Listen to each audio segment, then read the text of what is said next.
In 1991, a small nation emerged from the ashes of war, a nation built on sacrifice, on revolution, on hope. At the center of that hope stood one man, Isaias Afwerki. He was a freedom fighter, a revolutionary leader, a symbol of independence. But 3 decades later, he is known for something very different. This is the story of how Eritrea's liberator became one of the world's longest ruling and most secretive dictators. Born in 1946 in Asmara, then under Ethiopian rule, Isaias Afwerki abandoned his university studies to join the armed struggle.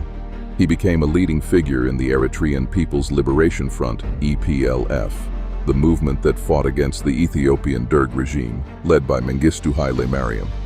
For 30 brutal years, Eritrea fought for independence. In 1991, the EPLF defeated Ethiopian forces. In 1993, Eritreans voted overwhelmingly for independence. Isaias Afwerki became Eritrea's first president. The world saw a new African leader, disciplined, ideological, committed to self-reliance. Few predicted what would follow. After independence, Eritrea drafted a constitution in 1997. It promised multi-party elections, a national assembly, civil liberties, but the constitution was never implemented. Elections were postponed, then postponed again. They have never been held. Eritrea became a one-party state under the People's Front for Democracy and Justice, PFDJ. Opposition parties were banned. Independent media did not exist. Power consolidated quietly, but completely, around one man. In 1998, war broke out between Eritrea and Ethiopia over a disputed border town. The conflict lasted until 2000. Tens of thousands died. The war reshaped Eritrea. It strengthened the government's security apparatus. It justified indefinite militarization. It deepened isolation. After the war, internal dissent began to surface.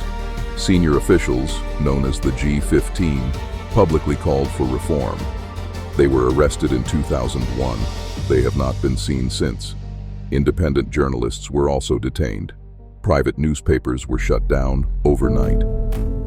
From that moment, Eritrea became one of the most closed countries in the world. Under Isaias Afwerki, Eritrea operates without national elections, independent judiciary, free press, active constitution. National service, originally designed for 18 months, became open-ended. Thousands of young Eritreans were assigned to military units or state projects indefinitely. The government argues this system ensures national survival. Critics describe it as forced labor. Human rights organizations consistently rank Eritrea among the worst countries for press freedom and civil liberties. The state controls information. Travel is restricted. Dissent is silenced. And yet, the president rarely gives interviews, rarely travels, rarely explains. His power operates through opacity. Despite isolation, Isaias Afwerki remains a significant figure in the Horn of Africa. In 2018, Eritrea signed a historic peace agreement with Ethiopia's Prime Minister, Abiy Ahmed. The agreement ended 2 decades of no war, no peace. Abiy Ahmed later won the Nobel Peace Prize, but the peace did not lead to domestic reform in Eritrea.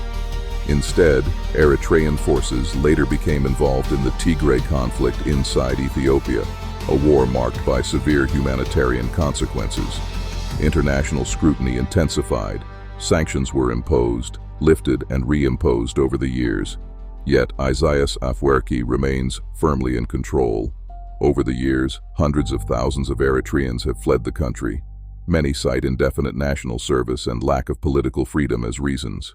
Eritrea has one of the largest refugee populations relative to its size. Inside the country, however, public criticism is almost non-existent. There are no opposition rallies, no televised debates, no campaign seasons, only one leader. For over 3 decades, Isaias Afwerki led one of Africa's most disciplined liberation movements. He delivered independence after decades of war. But independence did not lead to democracy. Instead, Eritrea became a state defined by control, secrecy, and centralized power. To supporters, he is a guardian of sovereignty in a hostile region. To critics, he is one of the most enduring authoritarian rulers of the modern